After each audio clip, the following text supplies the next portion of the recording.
مارنے والے سے بچانے والا جو ذات ہے وہ بہت بڑی ہے. یہ سب کچھ ہو چکا لیکن اس کے باوجود خدشات موجود ہیں. لیکن جسٹس عامر فاروق صاحب جو ہے نا وہ عمران خان کی اپیل کو تاریخوں پر تاریخیں دے کر لمبا کیے جا رہے ہیں. اور ایسا لگتا یہ ہے کہ عمران خان کے جیل میں جو سٹے ہے وہ کسی کے کہنے پر اسے طول دے رہے ہیں اور جنہوں نے جو کام دکھانا ہے وہ دکھا چکے ہوں گے. ویورز آپ کو یہ بتائیں کہ اٹک جیل انتظامیہ کا تو یہ دعویٰ ہے کہ عمران خان کو دیے جانے والے کھانے کو 3 ڈاکٹرز چیک کرتے ہیں یعنی 3 ڈاکٹرز کو اور کوئی کام نہیں ہے, وہ آتے ہیں کھانا چیک کرتے ہیں پھر خان صاحب کو دیا جاتا ہے. مگر سوال یہ پیدا ہوتا ہے کہ ان ڈاکٹرز کو کون چیک کرتا ہے؟ ان کو بھی تو کسی نے چیک کرنا ہوگا نا. اور یہ ڈاکٹرز کون سے ہیں جن کو چیک کیا جاتا ہے؟ اس پلان کے سامنے آنے کے بعد مزید کون سے چیکس لگانے کی ضرورت ہے؟ یہ بھی ایک انتہائی اہم سوال ہے اس خط سے جو جڑا ہوا ہے. اور جیل انتظامیہ اس الزام اور خدشے کی تردید کیوں نہیں کر رہی؟ آپ پہ الزام ہے نا, تردید کر دیں. نگران وزیر داخلہ سرفراز بگٹی کیوں پریس کانفرنس کر کے یہ نہیں بتا رہے کہ ایسا کچھ نہیں ہے اور جیل میں عمران خان کو فول پروف جو فوڈ کلیئرنس کے انتظامات جو کیے گئے ہیں. البتہ انہوں نے ایک بیان اب سے کچھ ہی دیر پہلے میں سن رہا تھا, کہا کہ جب پاکستان کی ملٹری پر حملہ ہوگا تو کیس بھی پھر ملٹری کورٹ میں ہی چلایا جائے گا. اور یہ ان کا سلیم صافی کے پروگرام میں پہلا جو ٹیلی ویژن اپیرنس ہے وزیر داخلہ بننے کے بعد یہ چیز جو ہے وہ سامنے آئی ہے. پھر ویورز آپ کو یہ بتا دیں کہ وزیر آباد پلان کے بعد اٹک جیل پلان, آخر یہ پلان کیوں بنا ہے؟ کیا اس طرح سے عمران خان کو راستے سے ہٹایا جا سکتا ہے؟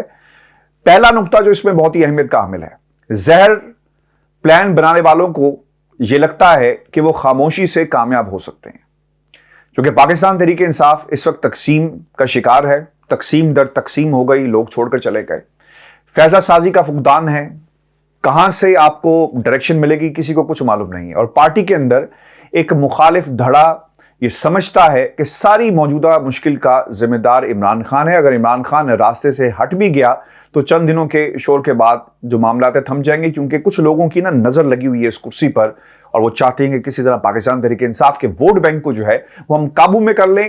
عمران خان کو خدا نہ خواستہ کچھ ہو جاتا ہے تو پھر ہم کہیں گے کہ آج بھی عمران خان زندہ ہے. جس طرح بھٹو کا نعرہ لگایا گیا, اسی طرح عمران خان کے نام کو سیاسی جماعتیں جو استعمال کریں گی. عمران خان کے نام کو آج بھی لوگ استعمال کر رہے ہیں. یہ جو میں نے انٹرو میں بات کہی نا کہ 1 ملین پاؤنڈ خرچہ, یہ ہے کیا؟ اس کی تفصیل آگے چل کر میں آپ کو بتاؤں گا کہ عمران خان کو استعمال کون کر رہا ہے. نقطہ نمبر 2, اب جیسے جیسے عمران خان کا جیل میں قیام طویل ہو رہا ہے ویسے ویسے ہی پی ٹی آئی سپورٹرز کی فرسٹریشن بھی سامنے آ رہی ہے کہ خان صاحب کو اب کوئی ڈیل کر لینی چاہیے. خام خواہ لوگوں کے چکر میں اپنے آپ کو وہ جیل کی جو کال کوٹری ہے اس میں انہوں نے ڈالا ہوا ہے. ڈیل کریں, باہر آئیں اور پھر بعد میں دیکھا جائے گا, یعنی آسانیاں پیدا کریں. کیونکہ اگر اب پارٹی ٹوٹ گئی تو یقیناً جو زہر دینے کا پلان ہے اور پھر جو لوگ کرنا چاہ رہے ہیں, اور اگر آپ جیل میں زیادہ دیر رہے تو پھر یقیناً آپ کی جان کو بھی خطرات جو ہیں وہ زیادہ ہو سکتے ہیں. اسی لیے جیل سے باہر نکلیں, ڈیل کریں اور پھر دیکھا جائے گا. زندگی رہے گی تو پھر سیاست بھی ہوگی, پاکستان کی خدمت بھی ہوگی. لیکن اگر خدا نخواستہ آپ کو کچھ ہو گیا تو پھر کیا ہوگا؟ لیکن ویورز یاد رکھیں, جس عمران خان کو ہم نے پچھلے 16 سالوں میں دیکھا, جب سے ان کی سیاست تو خیر بہت پہلے سے کر رہے ہیں, لیکن جو ان کے بیانات کو آپ اٹھائیں اور پھر جو ان کی عملی سیاست ہے اور جس طرح انہوں نے تحریک انصاف کو جس مقام پر لے کر آئے, خان صاحب کبھی بھی جیل میں ڈیل نہیں کریں گے, بھلے ان کو زہر دینے کا پلان بن جائے. عمران خان صرف ایک چیز پر ڈیل کریں گے کہ ان کی پارٹی کو انتخابات کے لیے لیول پلینگ فیلڈ جو ہے وہ دی جائے. خان صاحب جو ہے نا وہ نہیں مانیں گے, کسی صورت تسلیم نہیں کریں گے. اور ویورز آپ کو یہ بتائیں کہ بی بی سی نے یہ رپورٹ کیا کہ راولپنڈی کی اڈیالہ جیل کے حکام نے تصدیق کی کہ نواز شریف, ان کی بیٹی مریم نواز اور داماد کیپٹن ریٹائرڈ محمد صفدر کو شروع سے ہی بی کلاس دی گئی تھی. جیل اہلکاروں کے مطابق جب نواز شریف اور مریم نواز کو اڈیالہ جیل منتقل کیا گیا, یہی فیصلہ ہوا کہ نواز شریف کو ملک کا 3 بار وزیر اعظم ہونے کے ناطے ایک کلاس دی جائے گی. تاہم بعد میں اڈیالہ جیل کے ذمہ داران نے رات کے فیصلے کو تبدیل کیا اور بیٹی کے ساتھ ساتھ باپ کو بھی بی کلاس جو ہے وہ دے دی گئی. اچھا, شہباز شریف صاحب نے نگران وفاقی اور صوبائی حکومت کو خطوط لکھے اور یہ بھی ریکارڈ کا حصہ ہے جس میں نواز شریف کو جیل میں فراہم کی جانے والی سہولیات سے متعلق جو ہے وہ شکوہ کیا گیا. شہباز شریف کی جانب سے لکھے گئے خط میں یہ بھی کہا گیا تھا کہ نواز شریف کو جیل میں پڑھنے کے لیے اخبار فراہم کیا جائے. یہاں پر خان صاحب کو گھر کا کھانا نہیں مل رہا اور نواز شریف صاحب کے لیے اخبار آ رہا تھا تاکہ وہ دیکھ سکیں کہ ملک کے اندر کیا ہو رہا ہے، جس کا انہوں نے بیڑا غرق کیا۔ خط میں یہ بھی کہا گیا تھا کہ نواز شریف کو سونے کے لیے جو گدا فراہم کیا گیا ہے وہ زمین پر بچھایا گیا ہے، اس کے علاوہ انہیں جو باتھ روم دیا گیا ہے اس کی حالت اچھی نہیں ہے، نواز شریف کے کمرے میں ایئر کنڈیشن بھی نہیں ہے، اس کے علاوہ انہیں کوئی خدمت گار بھی فراہم نہیں کیا گیا۔ نواز شریف کے عارضہ قلب میں مبتلا ہونے کے بارے میں بھی کہا گیا اور درخواست کی گئی کہ انہیں علاج معالجے کی سہولیات بھی جو ہیں وہ فراہم کی جائیں۔ اس کے بعد پنجاب حکومت کا ایک خط بھی سامنے آیا۔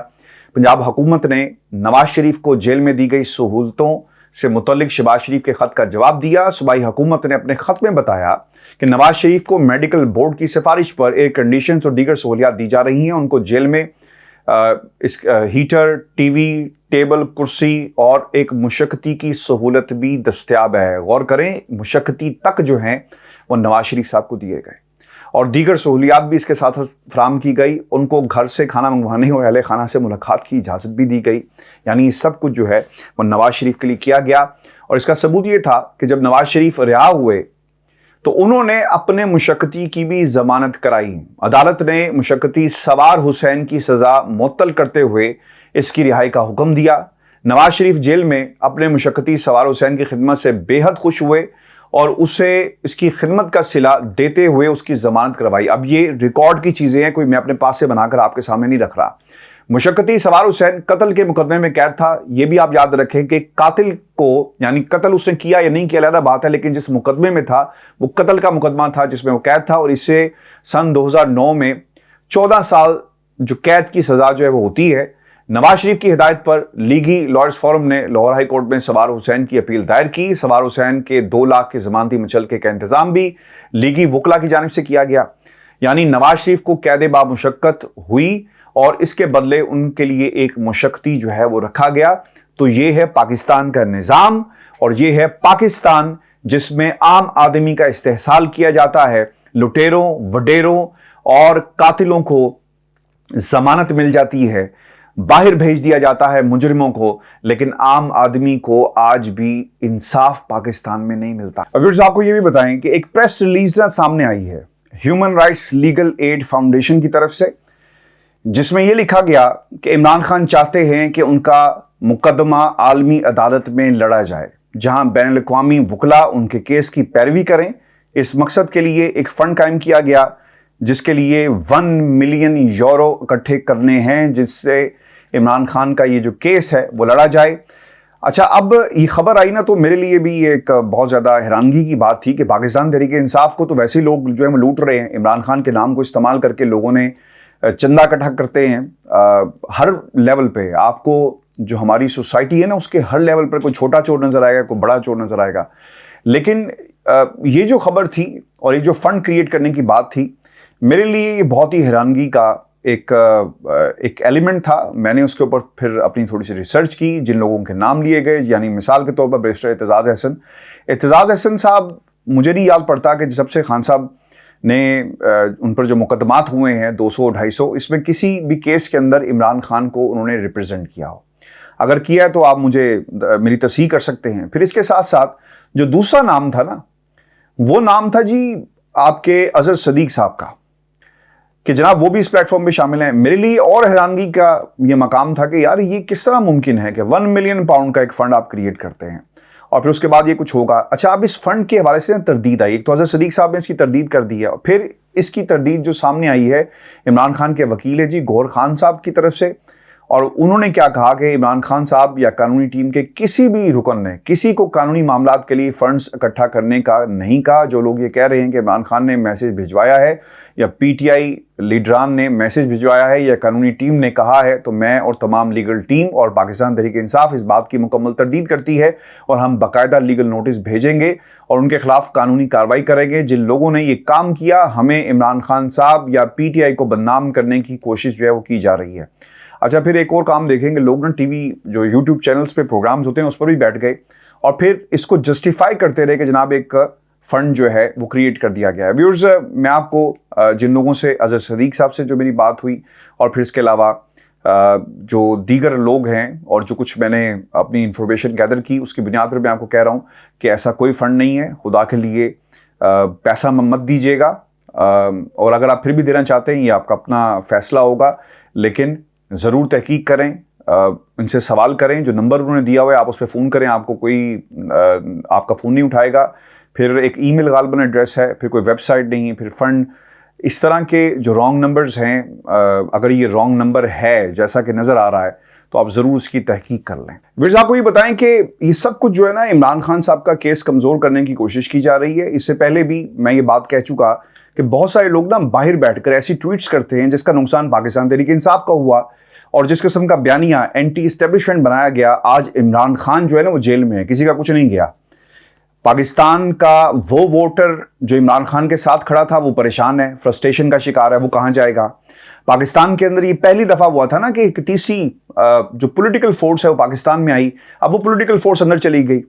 آپ ایسے بیانات، ایسی ٹویٹس، ایسے بیانیے بنا کر آپ نے اسٹیبلشمنٹ اور پاکستان تحریک انصاف کے درمیان نا مزید ایک خلیج جو ہے پیدا کی. کیونکہ اس میں بہت ساری غلطیاں جو ہیں وہ اور دیگر لوگوں کی بھی ہیں، لیکن ایسے رویوں کی بھی ایک بہت بڑی اس میں ایک وجہ ہے جسے پاکستان تحریک انصاف جہاں پر کھڑی ہے، یعنی اس جماعت کو لوٹ کا مال سمجھا ہوا ہے.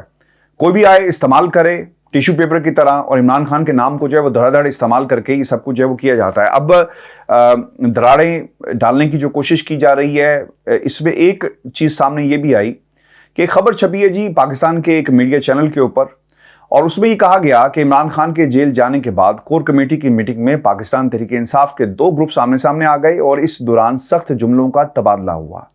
کور کمیٹی کی میٹنگ کی تفصیلات اور ریکارڈنگ باہر نکلنے پر رہنماؤں نے ایک دوسرے کو غدار قرار دیا اور الزامات بھی لگائے کہ کئی اراکین کی رائے یہ ہے کہ کور کمیٹی کے اجلاس میں اب سنجیدہ معاملات پر گفتگو نہیں ہو سکتی. کور کمیٹی میں غدار قرار دینے والے ممبر سے عمر ایوب مسلسل رابطے میں ہیں. عمر ایوب اور شاہ محمود قریشی کے درمیان ایک جنگ چل رہی ہے کہ عمران خان کا جانشین جو ہے وہ کون ہوگا.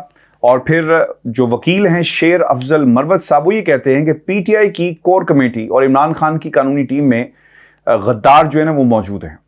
عمران خان لیگل ٹیم اور P T I core committee کے غداروں نے میری جان خطرے میں ڈال دی ہے. پی ٹی آئی کی کور کمیٹی میں غداروں کی موجودگی کسی شک و شبے سے بالاتر ہے. انہوں نے کور کمیٹی کے اجلاسوں کی ریکارڈنگ مخالفین اور حتیٰ کہ میڈیا والوں تک بھی پہنچائی ہیں. چونکا دینے والی بات یہ ہے کہ لیگل ٹیم کی زوم میٹنگز کی تفصیلات ریکارڈنگ باہر کے لوگوں کے ساتھ شیئر کی گئی، جس نے میری زندگی اور آزادی کو شدید خطرے میں ڈال دیا ہے. پہلی بار زیر زمین انڈر گراؤنڈ کی ہو رہا ہوں. اگر پارٹی کے متعلقہ افراد نے مجھے اجازت دی اور اگر میں شکار سے بچ گیا تو بہت جلد جو ہے غداروں کے نام بھی آپ کے سامنے رکھوں گا. پھر عمر ایوب صاحب کا آ گیا جواب جی. انہوں نے کہا جی کہ من گھڑت باتیں ہیں اور ہمارا اس میں کوئی لینا دینا نہیں ہے. پاکستان تحریک انصاف جو ہے وہ آج بھی تمام لوگ جو ہے متحد ہیں. اب P T I core committee میں پھوٹ کیسے پڑی؟ وکیل عمران خان شیر افضل کے الزامات کیا بتا رہے ہیں؟ پہلے سے ہی مشکل کا شکار پی ٹی آئی مزید کتنی مشکل کا شکار ہوگی اس نئے جھگڑے کے بعد جو سامنے آیا؟ اور ویورز آپ کو یہ بھی بتا دیں گے شاہ محمود قریشی پر پارٹی قیادت اور کور کمیٹی اعتماد نہیں کر رہی اور جو آپس کی لڑائی ہے ان کے خلاف بغاوت کا پتہ جو ہے وہ بتا رہی ہے. اور سب سے جو آج جب میں یہ پروگرام کر رہا تھا تو میں نے یہ بات ویسے ہی مسکراتے ہوئے کہی کہ شاہ محمود قریشی صاحب کی پریس کانفرنس ہو گئی ہے. میرے لیے حیرانگی کی بات یہ ہے کہ شاہ محمود قریشی صاحب جو ہیں وہ ان کی پریس کانفرنس پورے پروٹوکول کے ساتھ دکھائی جا رہی ہے اور ایسا لگتا ہے یہ ہے کہ یہ کچھ ہونے والا ہے. تو چونکہ یہ ایک غیر معمولی پریس کانفرنس تھی، پی ٹی آئی کے لوگ اس سے پہلے بھی بات کرتے ہیں لیکن پریس کانفرنس پریس کلب میں آ کر تو کچھ ہوگا، اور وہی ہوا کہ تھوڑی دیر بعد جو ہے ان کی گرفتاری جو ہے وہ ہو گئی ہے. اور ویورز آپ کو یہ بتائیں کہ سائفر کے معاملے میں انہیں گرفتار کیا گیا ہے ایف آئی اے نے. اور اب کیا سوال یہ ہے، میں اس پر علیحدہ سے ویڈیو بھی کروں گا، لیکن سوال یہ ہے کہ اعظم خان کی طرح کیا ایک اور وعدہ معاف گواہ جو ہے وہ تیار کیا جا رہا ہے عمران خان کے خلاف، جسے استعمال کیا جائے گا سائفر کیس کے اندر. ویورز آپ کو یہ بتا دیں کہ کور کمیٹی اجلاس کی پوری ریکارڈنگ کیسے لیک ہو رہی ہے، یہ سوال ہے آج کا. اس پر ضرور کمنٹ کیجئے گا. اسٹیبلشمنٹ اب تنظیمی ڈھانچہ توڑنے کے بعد پی ٹی آئی کے جو انتظامی ڈھانچہ ہے اس کے اندر کیا وہ پینیٹریٹ کر چکی ہے اور اسے استعمال کیا جا رہا ہے؟ کیا کور کمیٹی کی لڑائیوں کے بعد یہ کنفرم ہو گیا کہ عمران خان کا پارٹی میں